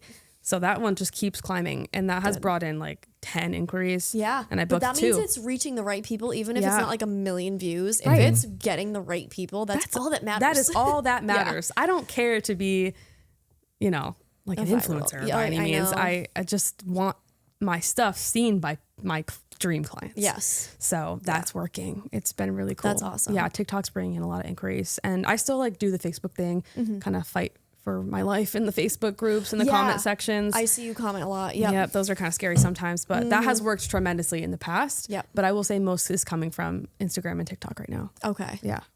But that makes sense. I mean, Gen Z is getting married now, and they spend all their time. I get it on Yep. TikTok and on social media. So how else to find them than where they spend most of their time? I'm also uploading everything I post on TikTok, mostly, onto YouTube Shorts. YouTube Shorts is where it's at. Yeah. Because I mean, those get 1,000 to 2,000 views. Every single video I posted except one randomly got over 1,000 views within like 8 hours. Wow. Yeah. I literally just saw this like a couple days ago, and I'm going to start doing it way more because Gemini, like Google's AI, is going hard now, and it's improving dramatically. And since Google owns YouTube, it's it's a search engine. So all those YouTube shorts, if you title them properly, will come up in search. Yep. So those will Interesting. honestly probably outperform anything on Instagram. Yeah. So that's been cool. Instagram, my views, the last couple of years we've talked about it, tank. Yeah. You know, I never get as much anymore. Instagram's weird now. Like It is weird. it's a weird place, and I never know what's going on. Me either. I feel like most things I post are really for like aesthetic reasons. Like just Exactly. keeping my grid pretty. Anything I post on TikTok, I usually post on Reels as well. And they do fine, but like they're nothing groundbreaking by any means. But Yeah. all like TikTok and Instagram rank on Google now. So, Yep. you know, it's not just your website that will rank on Google. And if you type in Rhode Island elopement photographer, a couple of my videos are the first things to pop up under like short videos, which is cool. That's awesome. But SEO practices are important for social media too. You know, Yep. your location, what you're shooting, keep one keyword per post. Yeah, definitely. Yeah. That's one thing that I'm really working on with my new website is just being more searchable and just coming up in more things. It's like a beast too. Like I'm renaming every image on my website from like DS That's 1, 2, the 3, 4, worst. 5 Yeah. to like new dash England dash wedding dash photographer. Yep. And that is like the worst part of it because it's one photo at a time and there's a I bajillion of remember them. talking to Yeah. Luke about that when he was on. Like Yes. that was the time when I was doing Yeah. that, and I was like, "This sucks." It's so horrible. so annoying. I can't wait for that specific part to be done. But Yeah. yeah, I'm like diving into like targeted landing pages. So I have like a Rhode Island elopements page, like a landing page. I have like a Catskills, New York elopement page because I just did a retreat there. And so I have a page dedicated to people looking to elope there, Rhode Island weddings, Massachusetts weddings, anywhere I want to shoot something, I'll just make a landing page for it. That's been all my time has like kind of been spent on. It's crazy. It's a Yeah. beast. SEO is like a lot at the beginning, but once it's like working, like I hear it like really works. So Yeah. yeah. And you're posting a lot of you're not only posting your portfolio, your photos, your videos, you're also like talking.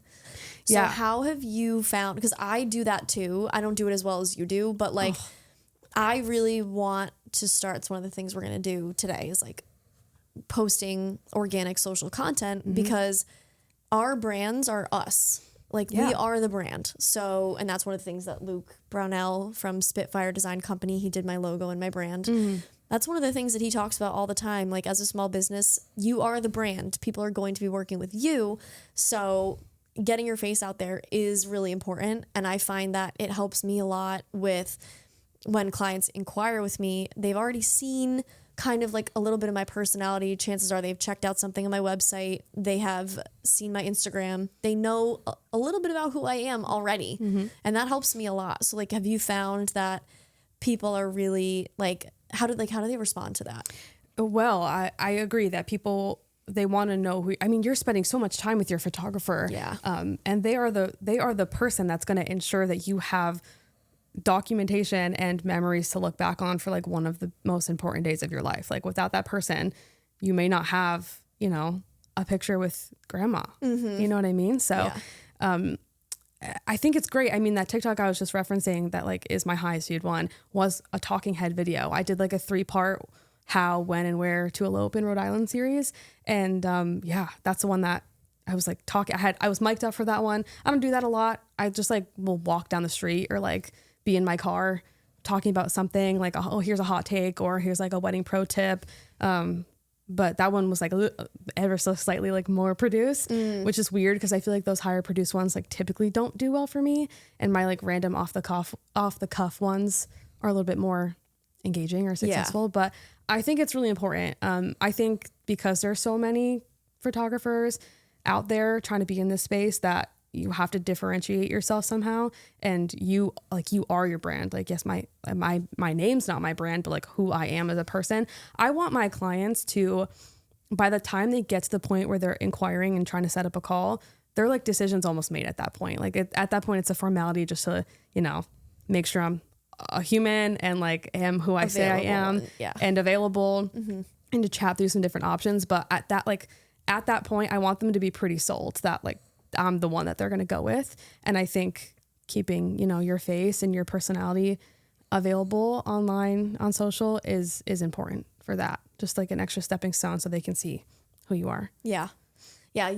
We talked about this like a while ago, I feel like, in an episode where we talked about the differences between how you and I kind of like post on social media. And you previously weren't posting a lot of personal stuff. Like your face wasn't on your Instagram as much as mine was. Right. But you have started. Yes, but I guess it's like I've changed my mindset, kind of. And I've changed my reasoning. I'm now going to start, because I used to. Like, I used to be a YouTuber. And I always fall back on that because, like, it's true. And, like, I always used to film myself. So I'm no stranger to it. I can totally do it. I just stopped because I wanted to come across as just more professional, I guess, and just keep it as a business. But then recently someone brought up the point of maybe I'm like portraying myself as too big, like bigger than I actually am. That was kind of the goal, to perceive myself as like bigger than just a solo person. Like, I wanted to be a production company. But then I also ran into the problem of potentially people seeing me as too big, and then it's intimidating to talk to me because they think I'm a massive company. Yep. So now I'm kind of trying to find a middle ground of like the business account. We're going to start posting a little bit more personal stuff, still educational, still quote unquote professional, but just sprinkling in personality. And then on my personal Instagram, I'm going to start just being just me and just posting a lot of myself. Yep. And that's awesome. For personal branding, not to be an influencer. Right. The end goal is still honestly to get clients. But I'm just going to be, I've found inspiration from a lot of people recently about their yap content. If you've heard that term before. And like, I just see them posting almost every day. And it's literally just them. Like, they would probably like put the camera way up there, weird angle.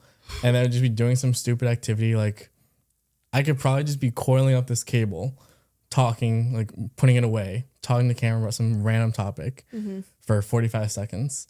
And that's what their video is. Yep. No B-roll, no crazy stuff. And it's like, okay, that's easy enough. I can do that. Yep. Yeah. For sure. People want realness. Exactly. Like, who are you actually? Yeah. Yeah. Because there's so much with AI, the endless conversation about AI, but like all of the stuff that you see, what's real, what's not. The underlying goal is still to get clients, though. That's my goal. Yeah, obviously. Yeah, I love that. The content I post on TikTok is informational. Like my hot takes are like, which we can get to also later, but like they're just like, it's basically like a tip. Like, you need this or you don't need this. Hot take is like, just a hook. Like, I did a little bit of an attention grabber, but it's a lot like, here's how to do this, or here's my favorite wedding venues in New England that TikTok did kind of well. I got a couple thousand views, or like but sometimes I'll do stupid ones. Like, I did like there was like a trending sound that was like from Moana. And it's like when the grandmother is singing to her, and it was like, it basically goes like, if that voice starts to whisper to follow the farthest star, that voice inside you is who you are. And people will like put the words over it, but instead of like to follow the farthest star as the direction, it'll be like to pull a Diet Coke out of the fridge or like something. And I made one that was like to book me for your wedding, and it didn't like pop off by any means, but like it got a comment that was like, this is so funny. And I was like, there's just personable like stupid things sometimes I feel like are just to like show that you're just like everybody else. You know what I mean? Like, you'll get more engagement. You like the same things that they do, and if they see themselves in you, why like that'll turn that into like a no-brainer. I gotta keep hitting this. Oh, it's okay. You're good. Sorry. That is the goal. Yeah. Even literally just yesterday when I was with a client, and he was explaining to me that he literally just got back from some spiritual trip. Ooh. And it was all about finding thyself. Nice. And he was basically he's like, you know what? screw the scripts today. I'm just going to go off the cuff here and we're going to do something totally different. And he just talked about himself. Yeah. And he was like, you know what? Like, I told him, like, his people will find him. Exactly. Because that's something other wedding people actually told me once. Yeah. But it was super off, like, random stuff. He's a realtor. Nothing to do with real estate. It was like, I don't even know what he was talking about. But it was like, it was basically like, yeah, super personal and, like, stuff he was into. And it's like, you know, if you're into this stuff too, let's talk. And then, like, not even about real estate, let's just talk. And then real estate could potentially be just a byproduct of that connection. Yeah, that world, I feel like the real estate world is all about networking and relationships, especially in nowadays because of the market. It's like just so crazy. Yeah. But I'm kind of like, I think we should take a page out of their book. Like, that's what Luke and I were talking about all day yesterday. Yep. It's like some of the videos I'll do today, maybe I'll just start talking about myself and what I like. Like, I like F1 and talking about my F1 obsession. Yes. It's like, yo, anyone out there who likes Lando Norris, follow me. Yeah. Yep. Yeah. All about, when is this episode coming out before I tell you the story I'm about to tell you? I don't know. We have what? Couple weeks, maybe? Yeah, a couple weeks. Like mid-April? I'll have to keep this very, very vague. If not, or I'll tell you, maybe I'll tell you after. Anyway, I met somebody. We'll do vague I met somebody, I'll keep it really, really vague. I met somebody in the wild for reasons unrelated to photography, for something like completely personal. And we were chatting, and I talk about my business all the time to anyone who will listen.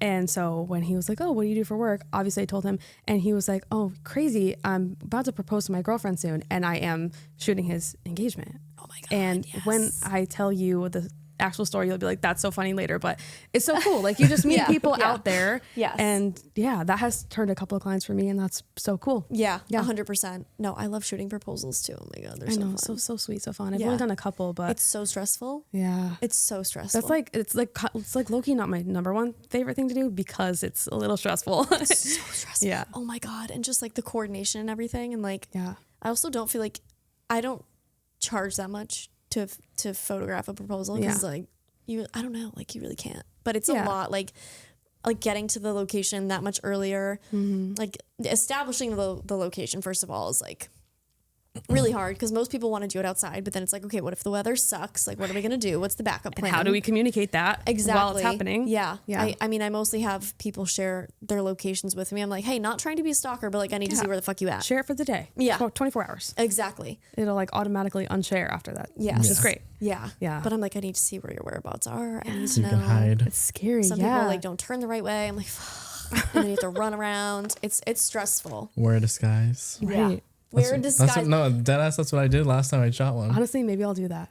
Yeah. Yeah. Well, if the person doesn't know you, it's easy. Yeah. His Like when I soon-to-be shot fiance your doesn't know proposal, me. I was like, boy, if I When she Kayla sees shot my me- proposal, there were other people. We were in like a kind of a public place, and there were other people. And I had told Colby, I was like, make sure if this is to happen, make sure you call Kayla, and Kayla needs to be there for that exact reason. It was happening, and one of my first thoughts was like, where's she at? And she pops out of nowhere. Like, she was there 1 second, and then, or not there 1 second, and then there the next. It was incredible. Yeah. Yeah. Well, you talked about like in the moment you kind of blacked out. I And super you do blacked black out. out. I super blacked out. So much so that he was debating whether or not, we had been together for 7 years at that point, and he was debating that I was going to say no because I said nothing. And You were very much smiling and like in shock. I thought so. The pictures show it. Yes. So like we're fine now, but I felt so bad later that night because I was like, I swear to you, it was undeniably no hesitation. But I even like knew it was happening. Like I knew it was coming because it wasn't like the most secretive about it.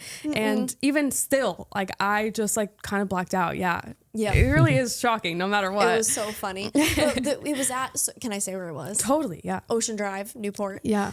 I figured you knew it was coming because he like brought you out on the rocks. Yeah, I knew it for weeks, honestly. Okay. Yeah. Okay. But like, there's nowhere to hide. Yeah, no, there's Yeah, nowhere. we like there's like a seawall. Yeah. And we had jumped kind of down that, which is Yes. kind of hard because I was in a dress to get onto the rocks. Yep. So you must have had to have like yeeted off that I wall. was hiding. So at first I was hiding in the parking lot behind cars because I was very visible from your angle because you're looking up at me. I was turned a weird way, at first. But I could see your face eventually once I got closer. But then there were a couple ladies across the road, like on by the benches, and I was like, hey, can I hide behind you? My friend's about to get engaged. And they were like, oh my God, of course. So I hid behind a couple of these ladies, and I was wearing a baseball hat and stuff. And at a certain point, it's like, okay, if you see me, it's fine, because he's about to do it. He's like on his knee at that point. Yeah. And we did get the shot, but it was... They were great shots. It was touch and go. Yeah. I did that. I shot my friend Elias and Savannah. Yeah. They got engaged last year, and I was so grateful to have captured that. And they we were like in the woods. They were like on a walk by their house, and I met him there like an hour beforehand, and I was deep in the trees and like just materialized out of the woods. It's so crazy. It's wild. Yeah, it's so crazy. It's a time. Yeah, when the person being proposed to does not know you, it's so much easier. Yeah, so I feel like this one I have coming up will be chill. Yeah, because you can hide in plain sight. Right. Just pretend I'm You're just doing like landscape photography. Tourist. Exactly. Tourist, exactly. Exactly. Because Yeah. the one I did, she knew me. There was two of us shooting. Sean, right? Sam. Oh, Sam's. Yeah, you did Sean's. I did and then Sean's Sam's. too. Yeah. And she knew what I looked like too. Yes. That's tough. But with Sam, I was on the beach. Literally nowhere to hide. Nope. Just straight up sand. Nope. So there was a lifeguard chair. So my friend and I we were like pretending to just be beachgoers at this. We put it behind the lifeguard chair to at least try and cover us a little. But we also had disguises. We literally went to like Party City the night before and got like fake beards and mustaches and wigs. God. Shut up. Like That's I amazing. looked like a combination of like a hobo and like a cross country truck driver. No, you did not. Yeah, I've never showed you the photo. No. Oh yeah, I'll show you later. wanna Oh see my those. God. And then we that's just so used funny. crazy telephoto lenses and like we were looking at the ocean like, oh yeah, and then looking down like shooting that way. Oh yep, got it. Yeah. That is, the pictures came out so good of their engagement. That was amazing. I need to see the costumes after. Yeah, it was funny. That's incredible. That's awesome. Yeah. Well, shit, I should have stepped up my game with yours more than a baseball hat. I should have gotten... I didn't see you until like the moment was like happening. So I have a picture of crushed it. when you saw me, and it's really funny. It was really funny. Yeah. That's amazing. Yeah. Yeah, it is. It's wild. And I'm excited to be going into like the warmer months to do more of that stuff because I'm so sick of winter. This has been the longest and coldest winter I have seen since I was like a child. Yeah. I feel like. Yep. Well, you were like stuck in your house for a couple days, right? After that really big God, snowstorm. yeah, like, Rhode it Island was- got smacked. It was like 4 feet up my door to get into my house. Oh my which was God. rough because I have dogs that have to go outside. Yes. And they literally like Prince like just like jumped, Yeah. leaped over this like wall of snow. Yep. It was crazy. It was crazy. Nuts. Yeah. At least we the were, like, dogs like don't mind the snow. oh my God, they loved it. They just frolicked and like Nala will stick her face in it and like Yeah. whip the snow up. Yeah. So funny. So funny. Okay, what about, we mentioned hot takes earlier. Okay. Do you have any? Yeah, I think I Warm mentioned takes? before they are, what did I say? Low grade fever Lukewarm. takes. Yeah, low grade fever. Yeah, lukewarm. I just posted one on TikTok recently, and it was that your wedding photographer does not need to have shot in your location before. So true. I like that. On Facebook, I see a lot of people being like, I'm looking for a photographer, blah, blah, blah, blah, must have shot in my location before, like must have shot at this venue. And I'm always like, for like what? Honestly, most venues I go to, it's my first time there. Right, Same. me too. Me too. Same. It does not matter. Unless like, you've been in the game for like 20 years, chances are you're hitting new venues all the time. There's only so much stuff you can do at a venue. And if you've been there 100 times, that doesn't change the fact that like, you can see like what photos there look like, but Google it so you know what photos there look like. Otherwise, your photographer or videographer just needs to be like good at their job. Yeah. Like Exactly. needs to know how light works. To make them feel a little better, sometimes I'll just say like, no, I never shot here, but I mean, I've heard a lot of good things. My friends have shot here, even though it's total BS. Totally. Yeah. Like I've never shot there, but I was just looking at photos and oh my God, it's so beautiful. Like this Yep. will be so easy to capture. But you do not need to have already been there. Agreed. You need to be adaptable to weather, especially in New England, and to changes in light abruptly and just how to use a camera. Yeah, You know what I mean? Like you just need to 100%. know what you're doing That's what's most important. Yep. I like that. Yeah. I like that a The lot. fact that you've been there. I do see those messages of like, and I think that's one of those things where like couples, I do feel like either Google or ChatGPT or something, like what questions do I need to ask my wedding photographer, or like what do I need to look for in a wedding photographer? And it all just spits out all this like information. And I'll admit, like, those questions, the ones that I'm a normal at, like, I don't know if you ever shot at Owl's Nest. No. But I've shot there like at least 10 times probably. So Yeah. I will say it is easier when I know exactly. For sure. I mean, like I know the entire team who works there.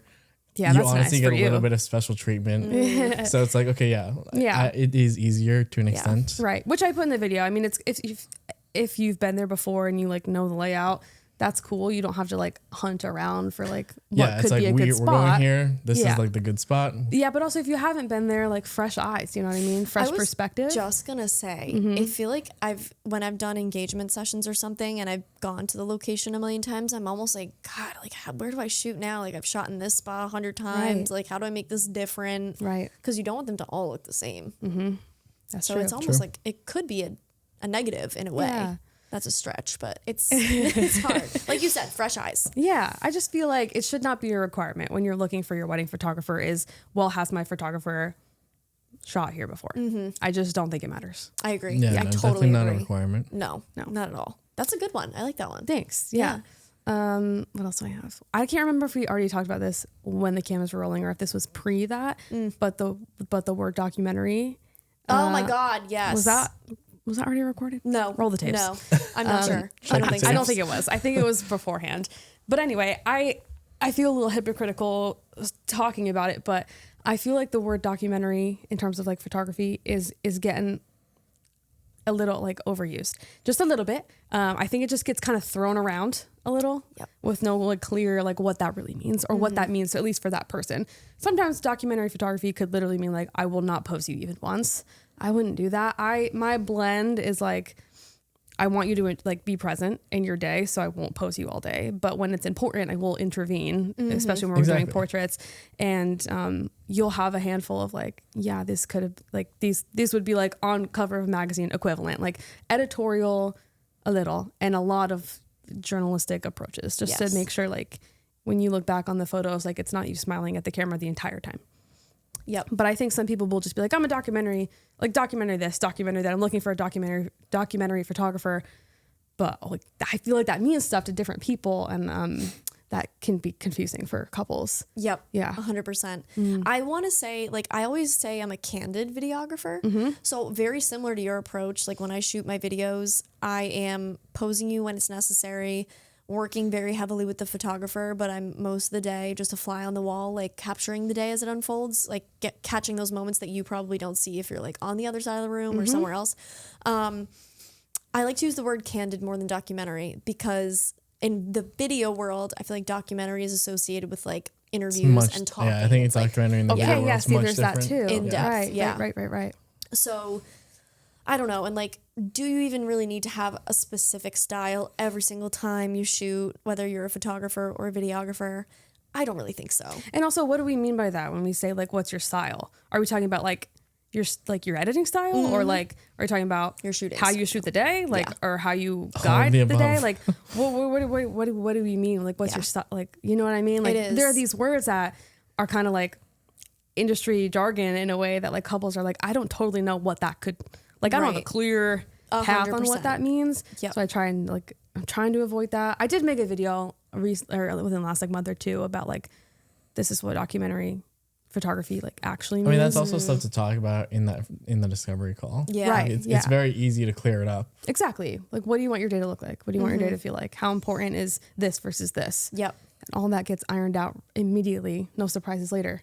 Yeah. Which is good. Yeah. We don't want any of that on the wedding day. I will say, though, as someone who's been in front of the camera on a wedding day with Kayla behind the camera, I think you're great at that. And we were watching our wedding videos, when you sent them, and like so many stuff we didn't. I'll cry again talking about it. I can't, but I was sobbing watching them because it was so much stuff that like we didn't get to see. And it's so hire a videographer for sure. And it's so different. Like it's such a different. You get different stuff. It's just a different like way to relive it than just photos. So, which is why I still offer video in my packages, just like encourage people to have video on their wedding day or on their elopement day. Yeah. So, yeah. Yeah. I think, well, I had a point. I was just going to say. Sorry, I got so excited about your work. Just said, oh my gosh, no, it just flew out of my head. That's so we were talking about, I said about missing stuff, like you guys just relive it in a different way. Yeah. And then the whole conversation about the style. I think my biggest tip for wedding couples when you're looking for a photographer or a videographer or a content creator is just like look at examples of their work. Yeah. Do you like it? Great. Hire them. You don't need to go into like all of these details about what is your style, how do you film, how do you edit, whatever. Oh, yeah. Like just look at their work and see if you like it. Talk to them, make sure that you feel like you can spend an entire day with them and you can get along with their personality. Yeah. Because I've worked with plenty of people who are like, whether I was attending a wedding or filming a wedding, and like, you know, some photographers are super pushy and like very invasive. Oh, that is so not. I that makes me cringe. So just definitely have a call with people, look at their work, make sure that you'll get along with them and you'll vibe with them. Yeah. That's the biggest thing. Yeah. Which is what I was saying before, like that discovery call is not like, I don't want to have to be salesy in that call. I know like you have to be a little bit. At that point, I'm hoping they like have a good grasp on like. I agree. No, that's like that. a vibe check call is what I want vibe it to be. check call. Yeah. That's what we should call it. Vibe. I'm gonna change it from discovery to vibe check. Yeah. Because I agree. I don't think we're that salesy because at that point, if they want to book a call, we go into it assuming we're going to book them. Exactly. Yeah. And we just talk about what we're going to do on their wedding day. Right. But one of our it's not a hard requirement, but what we ask them now is like, which one of our films did you resonate with? Like to prove that they watched our stuff. Yeah. That's a good idea. I have it in my contract that like you have reviewed my work and you understand like blah blah blah blah blah. Yeah. I usually make sure like people see a gallery or even like just a highlight gallery. I have so many highlight galleries on my website. Like just this is a similar venue to yours. Like why don't you just take a look, super confirm. At that point they probably have like my ideal clients are diligent and are like looking at making sure like they're you know they're follow throughers, you know what I mean? But yeah. And we as wedding vendors, we want to vet you too. Believe me. Oh my god. This is not just about if you vibe with us. It's about if we vibe with you. Agreed. Yeah. There's an ass for every fucking seat. And I don't want some of y'all's whether you're the seat or the ass, some of y'all aren't a fit, and that's okay. It's okay. Everyone has a different, you know, whatever. You're not going to vibe with everybody, and that's totally fine. Yeah. Yeah. You're not meant to get along with every single person on earth. No. It's okay.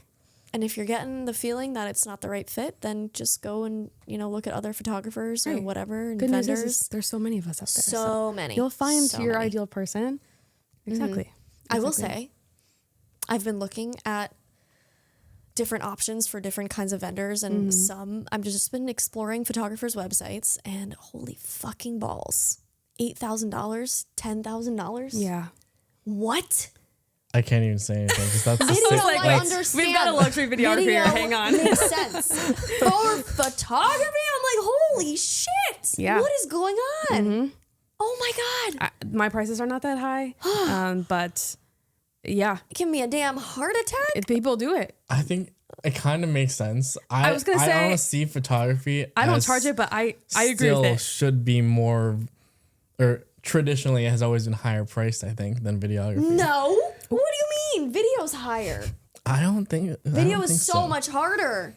Would you agree that video is harder? I would 100% agree, which is why I mainly do photography. But I think if they're like a truly established luxury photographer, they will charge. I am not having a luxury wedding, brother. Yeah. Why are you trying to charge me $8,500 for a 6-hour package? And that's not your photographer. Not my photographer. See what I'm saying? This is exactly full circle. Is what we're just talking about. A lot of the ones I'm looking at are not even luxury. It's just like. And the photos, I don't know if it necessarily, I'm like, wow, yeah, I totally get their pricing. Like, I'm 95% of the time in the camp of your price is your price. What you charge for your services or your products you've been diligently worked on that. You have established yourself. But some of these I'm looking at, I'm like, no fucking way, dude. I bet they're marketing. Like their work doesn't match. I bet they're crushing marketing, is my guess. Probably. Right?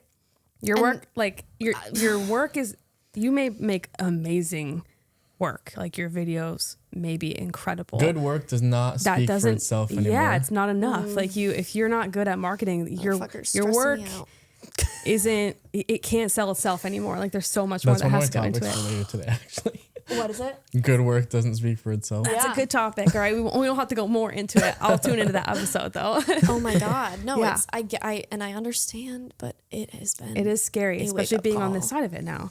Yeah, I'm like, I won't even get into it. The industry has changed so much in 5 years. I've been so fucking irritated. I've been so irritated. Yeah, because exactly 5 years ago, photographers were charging like $3,000-$4,000, and now you're double, triple that. Right. Get out of here. Yeah, but and I mean, you know how expensive things are too now. SD cards and hard drives are like $1 billion stuff. Yeah, that's so scary. I'm completely in the cloud now. I have editing hard drives. Everything goes on Backblaze, and what is Backblaze? I'll show you. Okay, great. Backup software. It's like interesting. Yeah. Okay, great. It's a cloud-based system. I have 6 SSD drives that the I keep everything. I have so many still. It's so bad. I looked at the prices the other day. Why? Has anyone figured out why? I'm pretty sure what happened, and somebody clock it if I'm wrong, but I'm pretty sure what happened was there was enough inventory in the States to not have to raise prices when the tariff situation first happened. Oh my God, I feel like not smart enough to comment on this. I'm gonna say it anyway because this is what I think the guy at Hunt's Photo and Video told me. Okay. When I was buying an SD card because they're so expensive now that I have to double. I think it's like, I don't want to say it in case it's wrong, but he gave me a SD card recommendation that's made in America, so like the tariffs aren't an issue. But I believe what he said was, what if this is a lie? Can we fact check this after? And scrap it if I'm dead wrong. I'll check it right now. But I believe what he said was like there was enough inventory to not have to bump up prices when tariffs happened, and the inventory ran out, and then they had to start buying more, and then that was this year. And obviously they are imported from other countries, and now there's tariffs. The tariffs exist, so now. I also heard that it was like some component, something with AI. I heard too, Bingo. Or like a component. I heard it was AI related. Yeah. I fear it's one of those things. Maybe it's both. So hard to come by. This says SSD prices have increased significantly due to a massive demand for NAND flash memory from the AI and data center industry, leading to severe supply shortages for consumer products. Manufacturers are prioritizing high profit enterprise contracts while rising costs for raw materials, such as silicone wafers and specialized chemicals, all the stuff that like goes into the SSDs. Yeah. Guys, it's so scary. Okay, well, maybe scrap what I said about the tariffs, but that is what they told me at Hunt's, I'm pretty sure. Well, no, that would also make sense too. But yeah, so, I mean, the hard drives I buy, the Samsung ones, I think I paid like $150 to $200 for like 2 to 4 terabytes, and they're like $800 now. It's like 1 terabyte for $700-800. Yeah, it's crazy. I just like couldn't. Thank God I stocked up last year. It. Yeah, I heard the vendor table actually talked about this, and I was like curious, so I went on Amazon and went to like my orders, like previous orders, and it like tripled in price. Yeah, so it's really scary. It's crazy. So with that, because of how much everything costs now, I'm sure that makes some sense why people might be bumping up their prices. But I understand an incremental increase. Marketing. But if you're fucking shooting that shit up every year, I have a hard time with pricing. That. Is a really interesting topic because like I feel like it's so, I don't know, subjective. Like I feel like everyone just kind of makes up pricing and I always see people like, I had people at my retreat being like, how do you structure your pricing? And I was like, I just like priced it based off what all my numbers are even numbers. Other than that, like just what feels sustainable. I'm not going to lie. Like it kind of is in a way pretty random. Right. Yeah. Like every time I book a couple weddings, I usually bump up my pricing by $200. Yeah. I think every year you should definitely increase. Yeah. I think I've like seen other people who I see myself as like a similar level to, figure out what they're charging and then price accordingly. Me too. Yeah, I've done that before too. And yeah, I mean, I'm like incrementing them by a couple $100 every few months right now, and I'm at a good spot I think now, and then I'm hoping to get just a little bit higher. So I think within the next 8 to 12 months, I'll be in like a spot where I don't really foresee I don't foresee myself ever charging $8,000 to $10,000 for a wedding. I have like full weekend packages that are a little bit more up not even that high, but a little bit more up there. You don't have to if you don't want to. Oh, I'll tell you. It's like kind of on my website. I only have starting prices on my website right now. I do too. Just because I'll make like custom packages for people. Me too. So I don't want to like break down 3 options and be like, these are the only choices, because I will like create something. I've got a billion add-ons. I have film photography add-ons, different highlight video add-ons. I'm shooting Super 8 soon. I saw that. I'm stoked. Did you post about that? Or maybe it was just the film photography that I saw. So we had a double 8. Colby like used to collect vintage cameras, and we had a double 8 in our house. And so it's just the kind of film that you use. So Super 8, like the way that you flip the film, I'm still learning about it. The way that you like flip it over, like you end up cutting it in half, and that like doubles the amount of film that you have. I think. It. Okay. And Super 8 also is like, it's an easier camera to use, and it's just more friendly, I think, with editing. I think that's one of the easy, like the more friendly ones. Yeah, double 8 is like more involved. I think it's like similar. It just uses the same like size. It's like 16 millimeter versus 8 millimeter. Oh, hers is off. Did the battery die? Oh shit, maybe. We'll restart from pricing. The top of the pricing conversation. Okay. Yeah. And you can like whatever you're comfortable sharing. Like if you want whatever. to share your starting I don't prices, care. And that's fine. I don't care at all. I mean, we talk about ours. Anybody that inquires with me gets a full pricing breakdown anyway. Yeah, So, yeah. But yeah, as I was saying before, the reason I don't post, like I don't have on my website, like this package is this package is this, and this package is this, is because I don't want anyone to feel like those are the only choices. Like I have a 6-hour package and an 8-hour package, but sometimes people are like, I don't need 8 hours, but 7 would be cool. So then I conjure up something else for them. And I want 7 hours, but I also want to add this. Like the numbers just kind of get a little mixed depending on like how we're, building the day. Yep. But my starting price for a wedding is 6 hours and it's $3,200. Okay. And then for 6 hours for elopements, it's $3,400. And that'll go up eventually because it's such a significant more amount of work. It's a lot of work. But just until I have a couple. Too. Yeah, no. Like, if you have a price and you shoot a wedding or you shoot something for corporate, like I do this all the time, and I'm like, shit, this is taking me a lot longer than I thought to edit. Yeah. It's a lot more work. Increase it for the next client. Exactly. Yeah. So now that I have a couple of those, like specifically in Rhode Island, that I'm working on planning, and I'm really getting a dive, like a really good view of how much work I am putting into it, those prices are going to go up within the next couple of months, especially if you're helping people manage and like get it all together. I'm talking spreadsheets and like coordinating vendors and offering options for venues and scouting locations too. Like I have a couple that want to do their ceremony outside in like the fall foliage. So part of one of my tasks is going to be bopping around Rhode Island looking for spots where they can have their, like that's secluded and that's like surrounded by trees. And that's going to take time and miles on my car and gas and everything. So this is another reason why I should do Honeybook, because you could probably put a lot of these templates like in Honeybook and send them out. Or, like I've been thinking about getting an AI or like a virtual assistant to help with all that back end stuff, because you could have someone do all of that back end stuff for you. I really try. That takes a lot of time. It does. And I really try and keep AI as much out of my business as possible. Which I say with a grain of salt because I do use ChatGPT for that's all I use, like for now, helping me with website copy and things like that. And like sometimes it gives me TikTok ideas, hot takes, for example. 100%. But other than that, like I try and keep it out of my business as much as possible because I can feel myself losing the ability to develop an original thought. Me too. And so I'm trying to keep like my, because I struggle with like really being able to like hone in creativity sometimes because of the internet and seeing what other people do, that I feel like I'm losing touch with my ability sometimes to be creative in my own way. So between trying to stay a little bit more offline and doing a little bit less AI to like keep my own brain functioning at full ability. But it is super helpful, and I know it's where the world is going. So I'm trying to embrace it and not stress about the horrible environmental impacts of it. But yeah, anyway. I learned some crazy shit about data centers now. The other day, I heard that they only last 3 to 4 years, and then everything has to be replaced. Interesting. Isn't that crazy? That's not good People longevity. are putting billions of dollars into these like massive buildings with all these computers, and 3 to 40 years is the lifespan. Interesting. Nuts. Interesting. Like, where is that going to lead us in a few years? We will see, I guess. Scary though. I know. Yeah. It's a scary world out there. Yeah. But you're right. Like, you do have to, like, if you don't adapt or adopt some sort of AI capabilities, you will fall behind. Like you will. Yeah, I think that's like kind of what you can say about anything, like marketing and posting on social media. Yeah. Like you could not do it. I wouldn't recommend it because how are people going to find you? How are people who spend time online so chronically gonna be cool with hiring you for multi-$1,000 projects?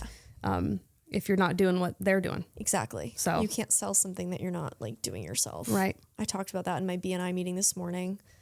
Like I told everyone that we were going to set aside some time today to do content. And I was like, I do this because I know that it works and I practice what I preach. Exactly. Yeah. Yeah. You want to be a truther, as they say. Yes. Yeah. Yeah. Yeah. We segued a little bit from pricing, I think, but that's the gist. And then have add-ons like film. I do film photography now, which is so cool. Oh my God. Film is such a different It's hard. world out there. Yeah. And I just have like a point and shoot. I have like a manual film camera that I would love to learn someday, but I couldn't imagine like fiddling with focus and hoping for the best on someone's wedding day. So I have like a little point and shoot that I bring with me, but it's just so fun. Like it's bringing me back down to earth in a way that like digital obviously can't because it's so immediate. But film, like you don't see those photos for weeks. Yeah. And like, who knows how they came out. Exactly. And it's so fun. I did it in college. I took a class and I was like, it was so cool. And then, I remember taking a whole roll of film and then I fucked it up and none of them came out. And I was like, shit, this is how they lived. Right. One time I opened a thing before I rewinded the film and like lost a bunch of film photos. Like it's insane. I just think it's amazing. Like I think it's so cool. It's so cool. I want to like learn more stuff about it. So I don't really charge much for film photos. It's like basically cost of materials. Things are coming back though. Yeah. Super 8's like really hot right now, which is why I bought a Super 8 camera. It's still not yet delivered because it's being shipped from Germany and getting international products is like hard right now. So it's taking weeks to come in, but I bought a little Super 8 film. So I'm going to bring it to a wedding I have in May and just be like, I'll give this to you for free. I just like want to try it out. Oh my God. That's so cool. Which I'm sure will be cool. But that's so cool. That and like I've got like regular video add-ons too, extra hours, additional shooters. Not all of my photography packages come with a second photographer. Yeah. Only my 8-hour one does, or my full weekend one does too. None of my elopement packages include a second person. So the option to add that on if someone wants it. But yeah, it's all like really customizable, which is why I don't list it. And I also kind of want to transition from like a 6-hour wedding package or an 8-hour wedding package to like a full day and a half day situation. I just did that. Did you? Just did that. Just sent it out. Yeah, because I feel like there are times where even I'll do an 8-hour wedding day and like I'll stay 9 to 10 hours because stuff has not happened yet because timelines, it rains and like stuff gets moved back and such. So I eliminated my 6-hour completely. Yeah, I think I might like shift away from like the hourly packages. Ends up being it's a full day anyway. Right, that's what I'm saying. Like it really is a full day. It's a full day. Between might as well call it that. Prep, all of that. Like it's a full fucking day. How are you structuring like a half day? Like what do you say you're there for? Oh, you only do full day. Gone. Yep. Oh, interesting. Yep. No half days. Cause like if you are in my experience specifically, if someone's hiring me and they don't want the getting ready portion, that only eliminates an hour. And then maybe you don't want me there for the full reception. Like I get there towards the tail end of getting ready. The only thing that I'm cutting out is the getting ready part. It's still a full day. Yeah, no, for sure. Like I'm only missing a little bit of footage. Right. Even when people say they don't want it from me, I still usually arrive at the same time. I just don't go to them. I'll go shoot other stuff. Yeah. Like I'll go shoot environmental stuff, right. stuff, fly the drone. That's a good idea. An extra 20 minutes. Yeah. Yep. True. It's a full day. I don't do what. hourly either. Yeah, okay. We've now switched to, we just call it like up to. It's very loose language now. Okay. So it's like up to 10 hours. Yeah. But have you ever left like at 8? Oh yeah. Like if we're done and like we say basically we leave 30 to 40 minutes after the dance floor opens. Right. So because you don't need more than that. Right. If the dance floor opens and we got what we need and we've only been there for like 8.5 hours, we're done. But we're there for like the up to 10-hour package, we're still leaving. Yeah. Right. No sense in getting 2 hours of dancing. Sometimes we're forced to because they're like, if we need to stay for like the exit at the end. Oh, sparkler which exits. is the worst because then I have to stay there for like and just shoot the same thing for 2 straight hours. That's rough. I feel like I would in that point be like, I always tell couples like you don't want 2 hours worth of dancing photos. And I don't want that shit on my hard drive either. It starts to not get cute after a while. I don't shoot the whole thing. I will legit just sit down for 20 minutes. Right. That's what I'm saying. Wait. Like, will you tell them, like, we're just going to, once we've captured enough dancing, we're just going to wait until your exit. Let me know when the exit's happening. Yeah. I'll be over there. Yeah, right. I'll be by the Have a dessert snack. table. Exactly. Catch me with a I'll be in the cupcake. closet eating a cupcake. I See ya. have done that before. Oh my God. Definitely eating in a closet. That's so funny. Yeah. Crazy. Weddings are crazy. They're They're the so best, fun, though. though. They're so fun. I love them. I love them. I can't wait to like just do hopefully this. Yeah. Yeah. So that's the goal for you. Yeah. I would love to have just like endless amount of time to do that. Because I feel like more time to like pour into my website or pour into making social content is what is going to bring in inquiries. And I only have so much time right now because I have 4 jobs. So my time is limited. So it'd be nice to not have 4 and to. Do you have 4? I have 4 jobs. What? Yeah. Really? I didn't know that. Yeah. I do a lot of stuff. Oh my God. Yeah. Damn. Well, got to pay the bills. Yeah. It's expensive out here. Right. It So is expensive. saving, I'm trying to build eventually like a little buffer account. So when if I take it full time, then a little safety net. Yeah, that's smart. Trying to be financially responsible these days. It sucks. It does suck. It sucks a lot. Yeah. Planning a wedding, I'm like, oh, I want to buy this. I can't do that right now. I You're can't do that. right. Yeah. Ugh. Yeah. I'm not spending beyond my means right now. It's tough out there, especially in this economy. Scary. Yeah. It's rough. Yeah. Okay. Did we cover everything?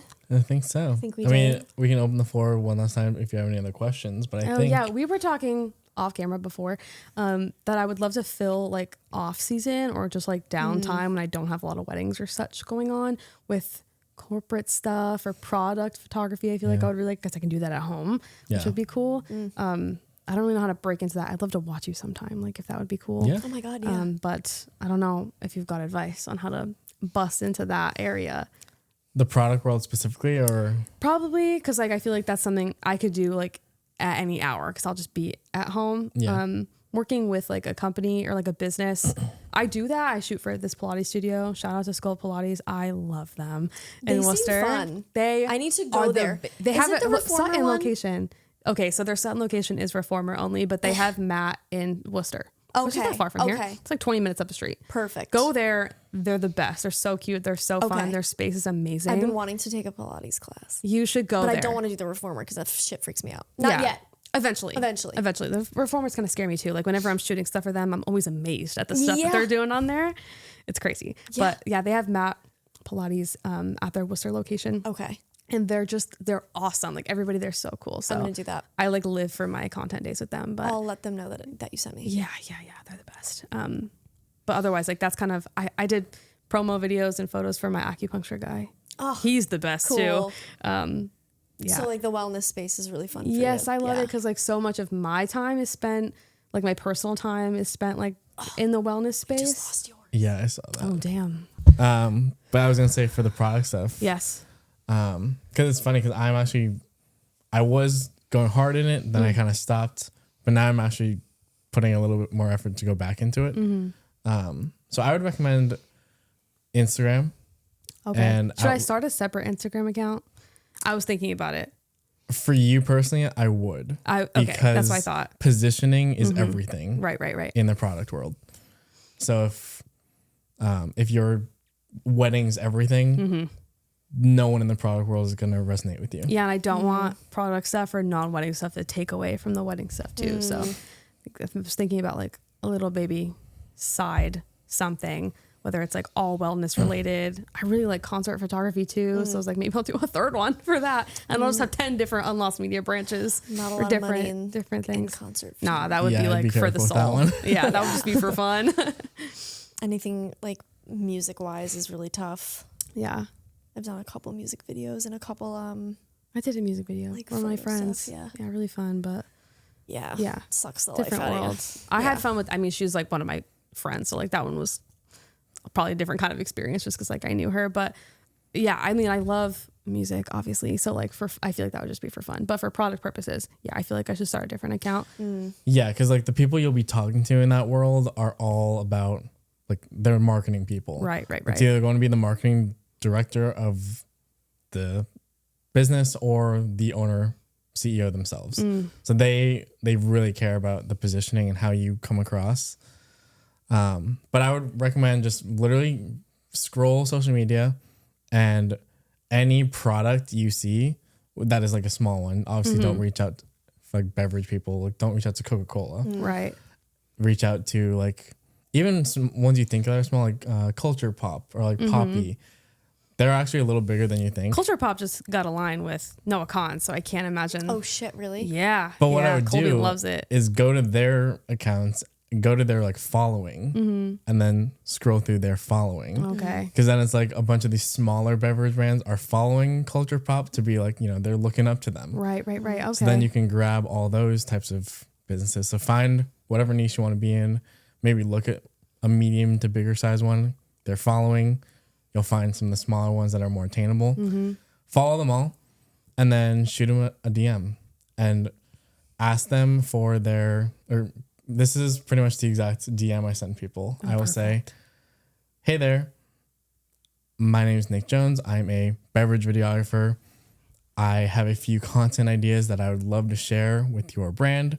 Can you please put me in contact or give me the contact of someone in your marketing department? So it gives them value in the sense they think I'm going to give them something for free, but in reality, I'm just trying to get an email Right. of a real person, not like a contact at. Yeah. I want like Hello a Bob. at. Yeah. Right. So once I get a real email, that's all I care about for Instagram. Then I just send them an email. Okay. I feel like I should try some trials Yeah. out first. Because then I have Products nothing you like, to show right in now. the matcha email, products. Right. send Oh my them- God. That would be a dream Yeah. for my matchas. in your email, you can then link your work and be like, here's something of a similar product that I recently shot. Right.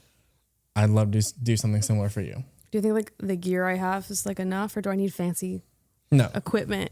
I would just say lighting, especially for wise. product photography, no. You Okay. It's all about lights, lighting though. though. Yeah. Okay. I have lights That's all and you need. windows. And knowing how to use them. Okay. Yeah. Honestly, I'm not great with lights. It's I just try trial to and avoid error. lights as much as possible, to be honest. Trial and I'm error. really a natural light girl, but yeah, I'll have to. He has a lot of good stuff. Like if you add him on LinkedIn and go on his Instagram and stuff, he puts behind the scenes a lot. So. Okay, word. I've seen Yeah. some, so Yeah. And I have to I dig can help through. if you ever need it. That'd be so sick. Thank Yeah. you guys. Look at me learning stuff. That's all it is. It's just trial and error. Yeah. Literally. Yes. Like, I mean, you helped me with YouTube. one too. yeah, that was fun. God, it was so cool watching you do that. That was awesome. Crazy. Oh, cool. Okay. Awesome. Well, thank you so much for coming on. Thanks for having This me. was so fun. I've been counting down the days. I'm so Yes. excited to be here. Yeah. We got snow walled because you were supposed to come and then that crazy storm hit. Yeah. So I'm really happy that we made this happen, and thanks for Me joining too. us. Especially Where today. can people find you? Oh, yes. Great question. Okay. I'm on Instagram is at Unlost Media. I'm on TikTok as at unlost.media because some random account has Unlost Media and they don't even post anything. Like they're holding my name hostage. But anyway, TikTok is unlost.media. And I think it's Unlost Media as well on YouTube. Cool. And my website is unlostmedia.com.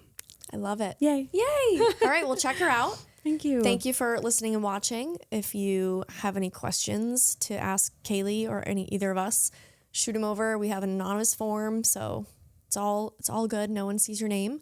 And yeah, let us know what you want to hear next. Bye. Bye. Bye.